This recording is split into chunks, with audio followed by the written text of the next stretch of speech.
മറ്റുള്ളവരോട് പരാതിയും പരിഭവങ്ങളും പറഞ്ഞ് നടക്കാതിരിക്കുക. കാരണം നമ്മൾ അനുഭവിക്കുന്ന ആഴമുള്ള വേദനകൾ കേൾക്കാൻ വരുന്ന പലരും നമ്മൾ പോയി കഴിയുമ്പോൾ അതൊരു കഥയാക്കി മറ്റുള്ളവർക്ക് മുന്നിൽ പങ്കുവയ്ക്കും. എല്ലാവരും ഒരുപോലെയല്ല, എന്നാലും ചിലർ.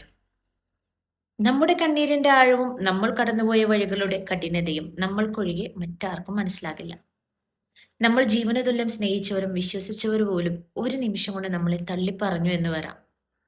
പക്ഷെ അതിലൊന്നും സങ്കടപ്പെട്ടിട്ടോ തകർന്നു പോയിട്ടോ കാര്യമില്ല. ആരുടെയും മുന്നിൽ സഹതാപത്തിന് വേണ്ടി കൈനീട്ടരുത്.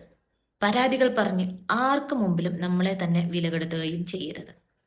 ചില വേദനകൾ ആരും കാണാതെ ഉള്ളിലൊതുക്കണം. എന്നിട്ട് ഒന്നും സംഭവിക്കാത്തതുപോലെ ചിരിച്ചുകൊണ്ടങ്ങ് ജീവിക്കാൻ പഠിക്കണം. നമ്മളെ ആരും മനസ്സിലാക്കിയില്ലെങ്കിലും നമ്മൾ നമ്മളെ ഉപേക്ഷിക്കരുത്. ചില വേദനകൾ നമുക്ക് യൂണിവേഴ്സിനോടും ദൈവത്തിനോടും പറയാം. ചിലത് നമ്മൾക്ക് ഡയറിയിൽ എഴുതാം. എന്നാൽ ചിലത് അത് സമയം തന്നെ സുഖപ്പെടുത്തും.